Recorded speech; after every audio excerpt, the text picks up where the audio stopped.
Good morning, and thank you for joining us for All Things Heart. I'm Alexis Del Cid. We are working hard to bring you some pretty incredible shows this coming fall. Until then, we'll be sharing some encore presentations of our favorite episodes every Thursday morning at 10 a.m. all summer long. So sit back and enjoy this best of All Things Heart.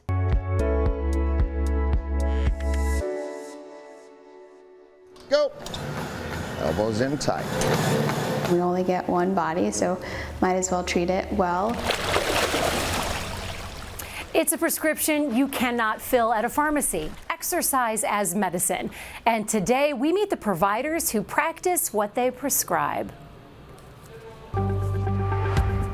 From the University of Kansas Health System. I am amazed. The team here is great. I came on a Tuesday, and then by Saturday I had a heart in me. I have never seen a group of people work together so good as this team of heart specialists. I mean, it's just unreal.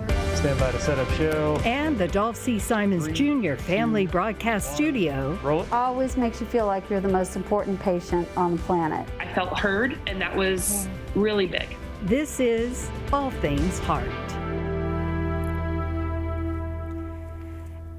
Good morning, I'm Alexis Del Cid. Welcome to All Things Heart. Here's what we're talking about today. Is exercise the miracle drug? I can't measure endorphins, but I know that if I'm not exercising, I don't feel as good. Research shows physical activity prevents chronic disease. So what defines physical activity and how much do you need? We answer the questions you're asking at home. And of course, we love taking you behind the scenes, behind the mask, to get to know the healthcare providers outside of the hospital. That's exactly what we're doing for the whole program today. You're about to meet 5 different providers from different specialties who are passionate about exercise when it comes to their patients and themselves. And we always love your questions and comments. Simply put, they're the heartbeat of every episode. So be sure to send them in and connect with us on Facebook, YouTube, and the All Things Heart email. You will find those links right here on your screen. Heart disease, pulmonary disease, diabetes, obesity, and a slew of other chronic conditions can all be treated with various medications, but also with something that is available to you right now with no prescription or trip to the store, and that's exercise. And these providers know that firsthand. Just getting warmed up. Whether it's the gym, the pavement, or the pool, ask these University of Kansas Health System healthcare workers what motivates them. You'll get similar answers. There's now evidence that strength training makes a difference in your survival. I'm definitely a firm believer that exercise is medicine. It's just as important as the medications that you're taking because it'll really give you those long-term effects. It's really an easy, non-pharmacological way, non-surgical way to help treat some of our ailments that affect our cardiovascular patients. I'm gonna try to push it. RN Elizabeth Hart is a competitive bodybuilder. 2017 is when I did my first one, and I did it kind of as like a bucket list thing. She's been hooked ever since. Okay, I can do my heavier weight. Kind of smile so he doesn't know I'm hurting. Cardio-oncologist Dr. Charlie Porter. Stop and switch. A regular at the Westwood Cross Training Club. So this is just a stomach-wrecking ab exercise, but they call it driving Miss Daisies. Because like we're driving the car. You gotta work when you come in here. There's no dilly-dallying around. Family and sports medicine physician Dr. Nicole Yedlinski is a marathon runner, currently training for a triathlon. Oh my goodness, it's probably one of the most meditative exercises that I feel humans can do. And advanced heart failure and transplant cardiologist Dr. Paula Roldan. Been doing this since college. Is up at 4:30 every morning. I like working out in my home gym because it's convenient, it's accessible. I have accountability with my husband. When it comes to talking with their patients about the importance of exercise, all 4 say their core belief that exercise is medicine makes it a no-brainer. I love talking about nutrition and exercise with anyone. It's my second passion next to nursing. If you walk 2 or 3 hours a week, after you're about 40, you start to reduce your risk of cardiac death. It's been studied in a lot of cardiovascular patients, diabetic patients, obese patients. I think it gives me some credibility, especially with the adolescent crowd, that they see me out here doing these things. Boom, boom, boom. There you go. We have an incredible panel today. We want to welcome the physician-in-chief at the KU Cancer Center, Dr. Jeffrey Holzberlein. Thank you for being here. Cardio-oncologist Dr. Charlie Porter. We have cardiologist Paola Roldan and family and sports medicine doctor Nicole Yedlinski and registered nurse Elizabeth Hart. It is so motivating watching all of you work out. Dr. Holzberlein, I want to start with you because you sent me some very recent video of you working out every single day as well. This was impressive, and I want to show our viewers. This looks very hard, and I want to know, first of all, are you showboating here? Like, did you do this for the whole hour, or was this just for the 10 minutes someone was rolling? Actually, it's just part of a workout circuit that we do. So this would just be one exercise of one of the workout circuits that we do. Are those burpees? What are those? They're called a variation of a burpee, yeah. And how often are you lifting weights and exercising and running and doing everything? Yeah, so like Dr. Yedlinski, I'm a big runner, but one of the, I think, important parts of that is that cross-training is really critical in order to stay healthy. So the sort of multi-component exercises where you're lifting weights, cardio, multiple movements is really important to stay healthy. I know we hear everyone says exercise is good for you. Exercise is something everybody should do. How do you use it to treat or prevent cancer? You're a cancer guru. Yeah, it's a really important question and a really important part of caring for the whole patient when we have a patient with a cancer diagnosis. One of the things that I think we really try to do, and we actually have a really great onco rehab team at the Cancer Center, is really identify patients who are at risk for developing complications from frailty. And we know there are opportunities to intervene, and exercise is a critical component of that sort of assessment and caring for the whole patient. So whether that's at the beginning of their cancer journey or at the end of their cancer journey or even during their cancer journey, we talk a lot about sort of being able to complete your activities of daily living and how critical that is for patients to remain independent. And all too often we see patients who focus solely on just the treatment for their cancer and sometimes neglect the other components, and exercise is a critical component of that. People are more apt to have faith in a pill than in running or doing sit-ups or lifting weights. I want to bring in Dr. Yedlinski because you are such an accomplished runner. Not everybody can do what you do, so for us mortals, right, what do you count as physical activity when you're talking to just a regular patient? Yeah, so I think anything that gets your body moving. We talk about things that increase their stamina, increase their balance, increase their endurance. Technically, the recommendation is for 150 minutes of moderate to vigorous activity a week. That's basically anything that gets your heart rate up, gets your sweat on, is what I use, the words I use to describe it to patients. But really, any movement counts. Do you feel like it helps to not call it exercise? Like if someone just does something they enjoy that happens to involve movement? Absolutely. Anything that increases physical activity is important. And I also like to tap in to ask patients what they used to enjoy when they were younger. What hobbies did they like to do? What did they do when they were in high school or even middle school or even when they were younger? What did they enjoy when they were growing up? I want to bring in Dr. Holzberlein. Dr. Holzberlein, I got to talk to you about tennis. Now, I feel like you're being modest because Dr. Porter says you're this phenomenal tennis player, and I'm like, send me pictures. And you send me some amazing pictures of a very young Dr. Holzberlein. Let's take a look at these pictures. This was something that you did for a lot of your younger life and throughout college, and I would imagine that really sparked your interest in staying fit throughout your whole life. Yeah, it really did, and you know, it's really important. I think not enough attention maybe gets to sort of getting young people involved in activities, sort of building those patterns and habits early on. I think translates later into wanting to continue to be active. And I think many times the sort of physical activity that you have as a young person is sort of the basis for what allows you to continue to be active and engage in activity afterwards. And then you make friends who enjoy activity. I have a bunch of girlfriends that love pickleball, and then all they do is pickle, but it's great because everybody's moving and it's pickleball. Elizabeth Hart, our RN, you also happen to be a competitive bodybuilder. Do you talk to your patients about being a competitive bodybuilder?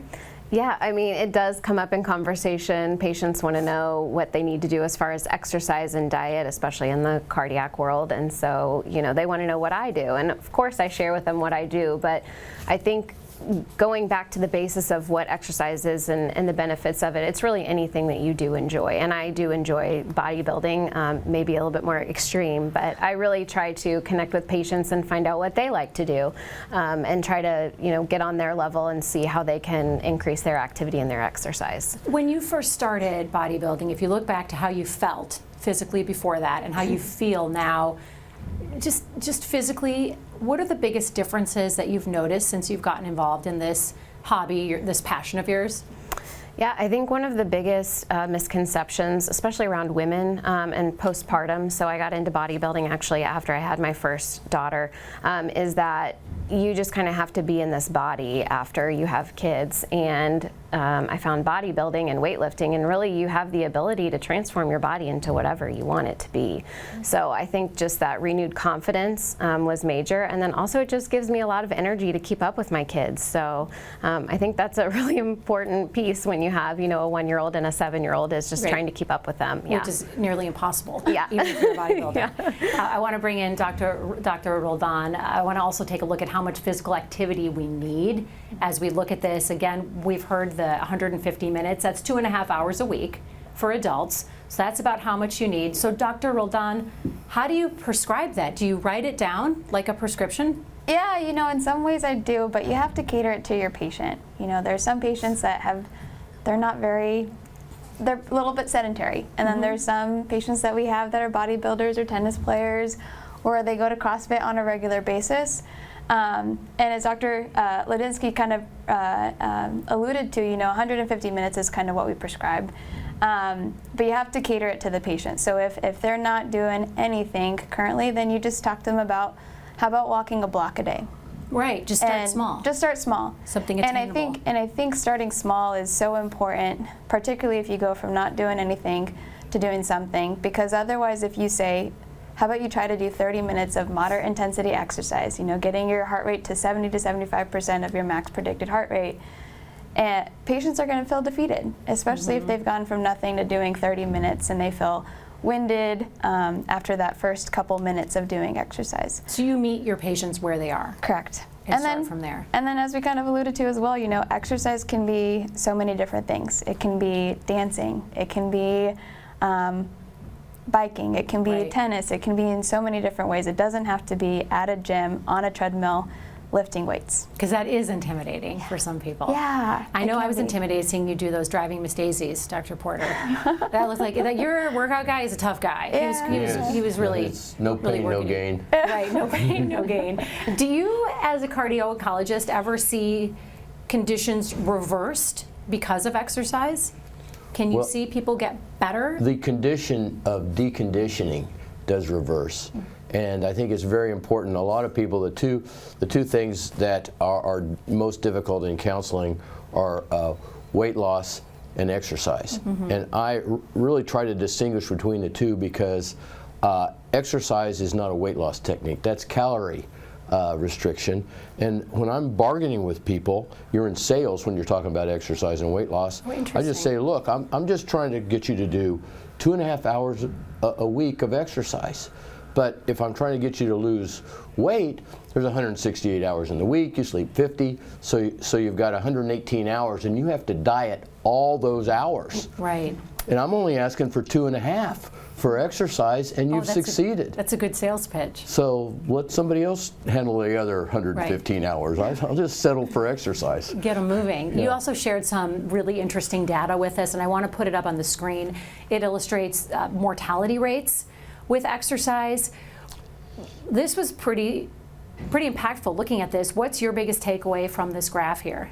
Well, that graph shows a study done at Ball State with thousands of people over years, and they showed a significant reduction in both cardiovascular disease death, all-cause mortality, and cancer mortality.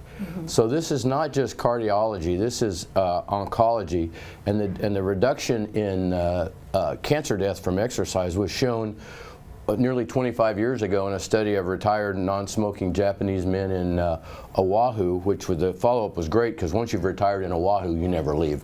Right. So they're not moving back to Kansas. Right. So you don't lose them.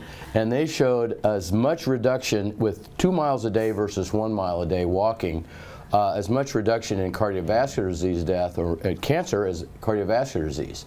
And so it is both of those things. They both have, both those diseases have some inflammation, and exercise reduces inflammatory responses. So you're not just fighting they're the two #1 killers in the U.S. So then as long as you do that, walk and don't text while you're driving, you're in good shape. You're lowering your odds of something bad right. happening. Yeah. I noticed that all of our doctors are vigorously nodding their heads yes.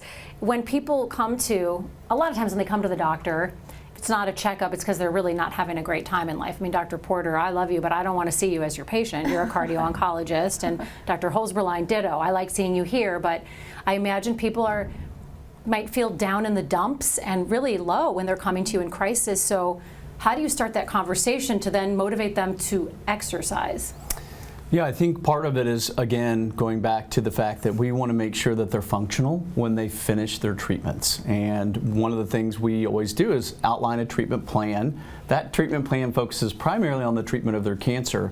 But again, it's important to also start talking about how are we going to return your functionality once you're done with your treatments. And that goes across whether it's chemotherapy, radiation, or surgery.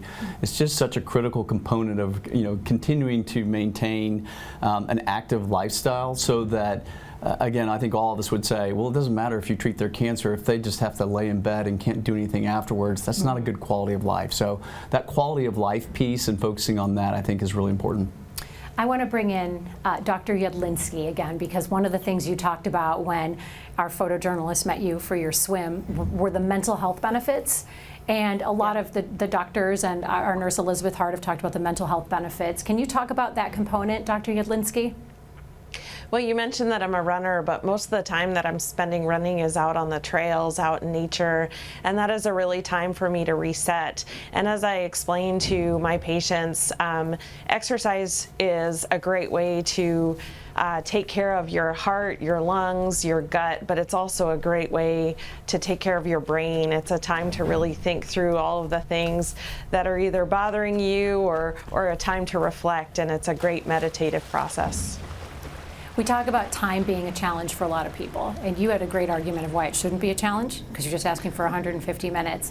This is why I want to ask Elizabeth about this one, because you're the clinical program coordinator for cardiovascular education. You're a registered nurse, you're a bodybuilder, you have a new baby, a 7-year-old, and oh, and by the way, she's a personal trainer in her spare time.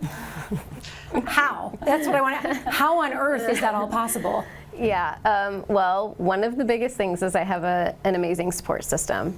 So my husband, my family, I really couldn't do all that I do without them, for sure. But there's seasons for everything. I mean, I have times in my life where I do have a lot of time for my personal training and for myself, and there's other times that I really just need to focus on family. So I think that really knowing just to get in movement where you can, right? There was a point where I wasn't going to the gym and I wasn't lifting weights, but I was able to go on long walks with my family.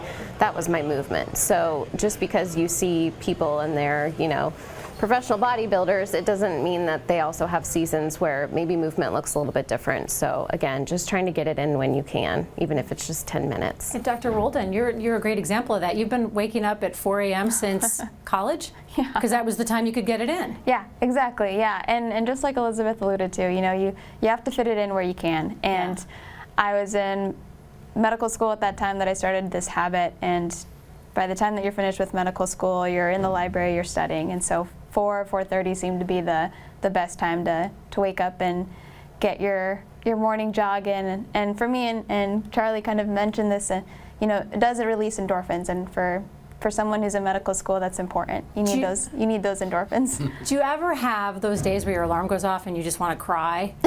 And no. So you just bound out of bed and go. If I stay up too late, then yes. But okay. I know that if I don't feel as well. Okay, that day. it's not there's no reward if you don't do it. Yeah. We're getting some great community questions, so I want to get to those. And remember, you can Facebook us, you can contact us on YouTube and send in emails as well. Got a question from Lisa. This is a great one, and I'm going to ask Dr. Porter this because you had talked about bargaining for time. Lisa wants to know, can she spread out her exercise throughout the day? Does 10 minutes 3 different times count as 30 minutes of exercise? Yes, it does. And the key on that is I have had people who are trying to not do 30 and they'll say, how about 3 10s? Well, the thing I then probe is, well, if you do 2, are you going to tell yourself, well, I've done 2 10s, that's almost 3, I'm going to cut it short. Okay. So that if you're trying to exercise and it's not the highest priority in your life, if you do 30 minutes once, you only have to decide to exercise once that day. Right. But then if you're doing 3 10s, you have to decide 3 different times to start exercising. To do it, right. And so that falls down the list. True, but it still counts if if you can do it. Okay, or Lisa. Kathy has a question. She wants to know, does your heart rate have to be racing? I walk an hour a day, but I'm never out of breath. Dr. Yudlinski, is it okay if she's not out of breath? It is okay to not be out of breath. You should be somewhat out of breath. Like there's this talk test, which is where you should only be able to talk in phrases, and that's really what defines that moderate to vigorous activity. So you walking while you're talking on the phone with your earbuds, if you're having a comfortable conversation, it's not as great? You probably want to at least try to pick up the pace a little bit. Okay, fair enough.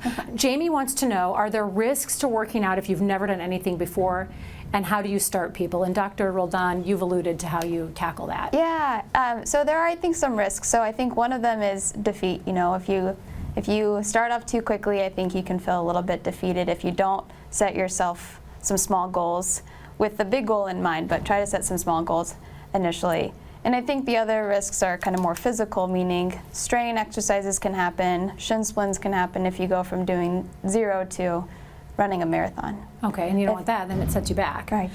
Both Janet and Marie have similar questions. I'm going to take this to Dr. Holzberlein. They ask, do you write exercise as a prescription? And then Janet wants to know, will my insurance cover a gym membership if it's a prescription from a doctor?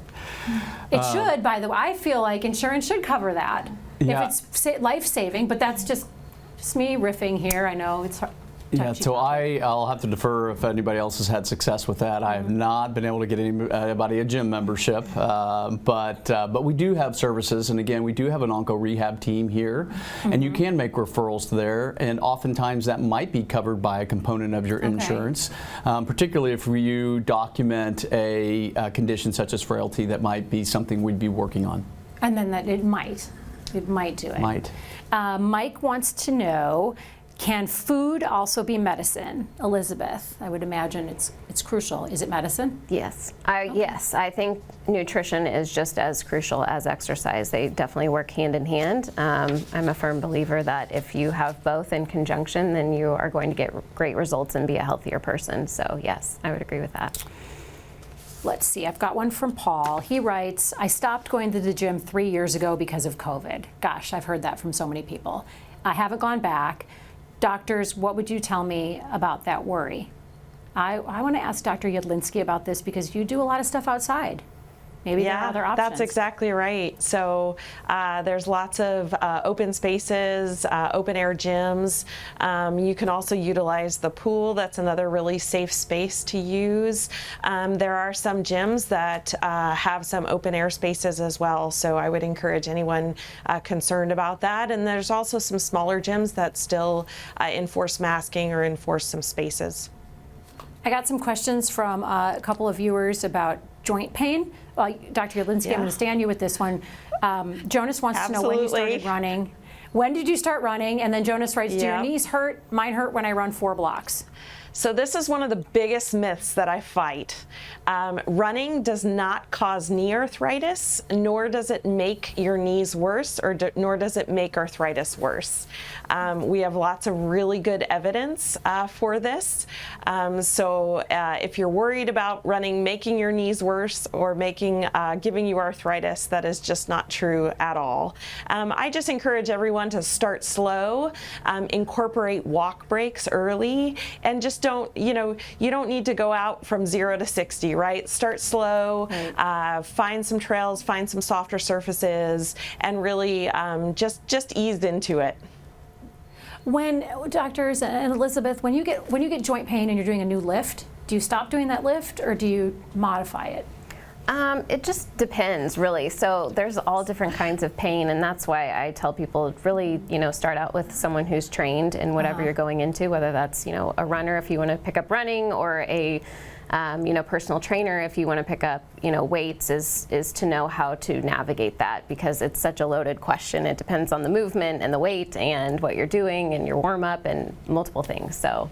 Yeah. I have a question, and I'm not sure which doctor to address to, so raise your hands if you want it. Yoga, does that count? Looking at Elizabeth, does yoga count as physical activity if Absolutely. I was to do that 30 minutes a day? Yes. It does? Yeah. Because my heart's not pounding with yoga, but I do feel sore after I do it. There's basically 4 benefits you can get out of exercise, roughly speaking: strength, stamina, flexibility, and balance. Okay. And yoga, and we do some moves, there are some things you do that have different names in yoga. They're named, and we just do them in stretching and stuff in the class. But flexibility and balance, you don't get, but some of those things require strength. I mean, yoga is kind of underappreciated for what the demands are. But it's it's physical activity, and I'm not going to say yoga is not exercise and then go with someone who's been doing it 10 years. I'll be eating my words, catching my breath. Some words with you. Yeah. I want to bring up some information on how you can get started here with the health system. Dr. Roldan provided an excellent link to the Turning Point through the University of Kansas Health System. That will direct you. You scan that QR code right on your screen there on the bottom right. It will direct you to various exercise courses that you can enroll in. Really a brilliant resource, so thank you for sharing that. And I want to keep our whole panel here for some final thoughts from our guests. So Elizabeth, I'll start with you. What do you want people watching at home to know the most? I think that it's okay to know that everyone is a novice when they first start. No one is an expert at any type of movement or exercise that they first start doing. And also, when you get started, if it's not something you like, find something else. Just find something that you enjoy. Just do it. Yeah. Dr. Yudlinsky? Yeah, echo those comments. And also, in addition to Turning Point, our health system also has some great resources at Kermeyer Fitness Center and down at the Sports Performance Center in Overland Park. Dr. Roldan, what would be your message to viewers who might be still feeling intimidated or reluctant? Yeah, find something you enjoy, stick with it, and then I think accountability is important.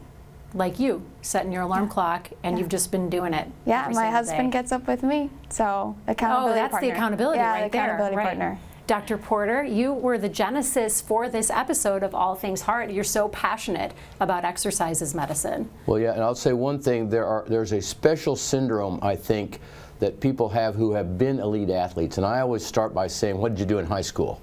Because if you did sport, but there are people, say like if Dr. Holzbeierlein were seriously ill and then he stopped exercising, or someone, any of these people, sometimes the people who have been high performers cannot cut back down to becoming just a mere mortal. Right. And they will not, and they get discouraged. And I asked people who have been, I asked someone who was making a face about starting slow, and I said, well, is there something I said wrong? I mean, your face looked terrible. She said, yeah, I don't want to start that slow. My record for the 1 mile at Central High School stood for 15 years after I graduated. Oh, wow. So now I ask people, well, if you're out walking, and talking to a 40-year-old cancer survivor, if you're out walking somewhere slowly and having a nice time, and a guy who looks like me blows by you walking faster, do you automatically speed up? Heck yes, I'm not going to let a guy like you go faster than me. It's so true. So you have to just reset. If you've been a high performer, sometimes you'll only I've seen these people, they're just discouraged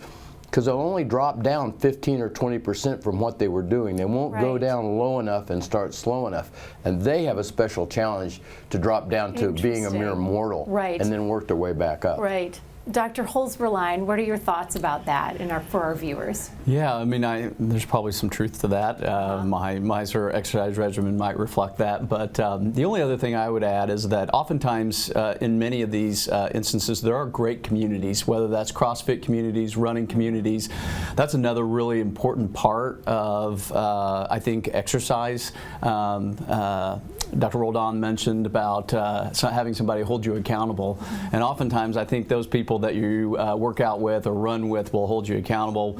But they're also great for the mental health aspect. And you know, we have a saying: if you can't talk while you're running too fast. And so we have a big group where we even go on runs and discuss a book once a month on one of our runs. So all sorts of things you can do in that kind of community. So there's a happy medium too between just knocking yourself out every day and enjoying yourself so that you look forward to it the next day. Thank you so much for being here. Really appreciate it. Dr. Jedlinski, thank you. This has been such a special program. And thank you so much to our viewers for joining the conversation. You are all just fantastic role models.